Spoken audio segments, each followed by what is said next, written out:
ಕಳೆದ ಚುನಾವಣೆಯಲ್ಲಿ ನೀವು ಭಾಷಣ ಕೇಳಬೇಕು. ಕಳೆದ ಚುನಾವಣೆಯಲ್ಲಿ ಅವ್ರ ಭಾಷಣ ಕೇಳಬೇಕು. ಏನಂತ ಹೇಳಿದ್ರು? ಮತ್ತೆ ಬಿಜೆಪಿ ಅಧಿಕಾರಕ್ಕೆ ಬರಲ್ಲ.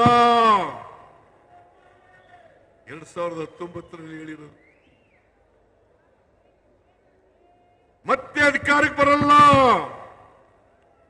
ಬಂದ್ರೆ ನರೇಂದ್ರ ಮೋದಿ ಅವರು ಪ್ರಧಾನಮಂತ್ರಿ ಆದ್ರೆ ಈ ದೇಶ ಬಿಟ್ಬಿಡ್ತೀನಿ ನಾನು. ಮಿಸ್ಟರ್ ದೇವೇಗೌಡ್ರೆ, ದೇಶ ಬಿಡಬೇಡಿ, ಇಲ್ಲೇ ಇರಿ. ದೇಶ ಬಿಡಬೇಡಿ, ಇಲ್ಲೇ ಇಡಿ. ದೇಶ ಬಿಡಕ್ ಹೋಗ್ಬೇಡಿ. ಏನ್ ನನಗಿಂತ ಒಂದು 15 ವರ್ಷ ದೊಡ್ಡವರು ಪಾಪ ದೇವೇಗೌಡರು. ನನಗಿಂತ 15 ವರ್ಷ ದೊಡ್ಡವರು. ಅವ್ರ ವಯಸ್ಸಿಗೆ ತಕ್ಕಾಗಿ ಮಾತಾಡ್ಬೇಕಲ್ಲ. ಚನ್ನಪಟ್ಟಣದಲ್ಲಿ ಏನ್ ಮಾತಾಡಿದ್ರು?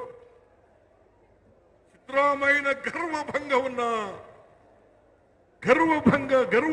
ಮಾಡ್ತೇನೆ, ಗರ್ವಭಂಗ ಮಾಡ್ತೇನೆ.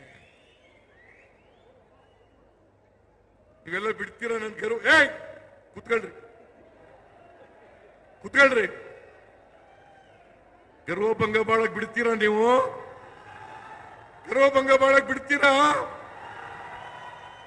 ಸಿದ್ದರಾಮಯ್ಯನವರಿಗೆ ದುರಂಕಾರ ಬಂದ್ಬಿಟ್ಟಿದೆ. ಏನು ಹಲ್ಲು ಮುರಿ ಕಚ್ಕೊಂಡು ಕಾಂಗ್ರೆಸ್ ಸರ್ಕಾರವನ್ನ ಕಿತ್ತು ಹೋಗಿರಿ. ನಾನು ಹೇಳಿದ್ನಲ್ಲ, ಮಿಸ್ಟರ್ ದೇವೇಗೌಡ ಹೇಳಿದ್ರು, ಕಾಂಗ್ರೆಸ್ ಸರ್ಕಾರವನ್ನ ಕಿತ್ತು ಹೋಗಿರಿ.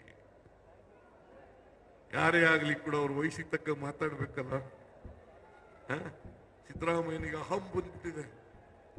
ನಾನು ದೇವೇಗೌಡರಿಂದ ಈ ಮಾತುಗಳನ್ನು ನಿರೀಕ್ಷೆ ಮಾಡಿರಲಿಲ್ಲ. ಅವ್ರ ಮೊಮ್ಮಗನನ್ನ ಗೆಲ್ಸ್ಲಿಕ್ಕೋಸ್ಕರ 1 ವಾರ ಚನ್ನಪಟ್ಟಣದಲ್ಲೇ ಉಳಿದು ಬಿಟ್ರು. ಹಾಸನಕ್ಕೆ ಬಂದಿದ್ದಾರೆ? ಯಾವತ್ತಾರೋ ಹಾಸನಕ್ಕೆ ಬಂದಿದ್ದಾರ? ಏನ್ ದೇವೇಗೌಡ, ಕುಮಾರಸ್ವಾಮಿ, ನಿಖಿಲ್ ಕುಮಾರಸ್ವಾಮಿ ಎಲ್ಲ ಕಣ್ಣೀರು ಹಾಕಿದ್ದೇ. ಇಲ್ಲಿ ಪಾಪ ಹಾಸನ ಜನ ಕಣ್ಣೀರಲ್ಲಿ ಕೈ ತೊಳಿತಾ ಇದ್ದಾರೆ.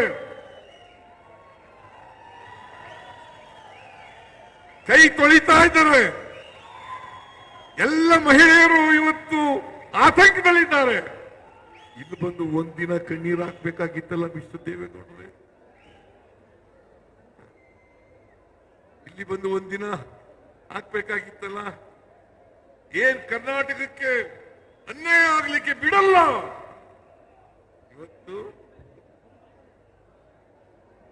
ನಬಾರ್ಡ್ ಹೋದ ವರ್ಷ ರೈತರ ಮಗ ಅಂತ ಹೇಳ್ತೀನಿ,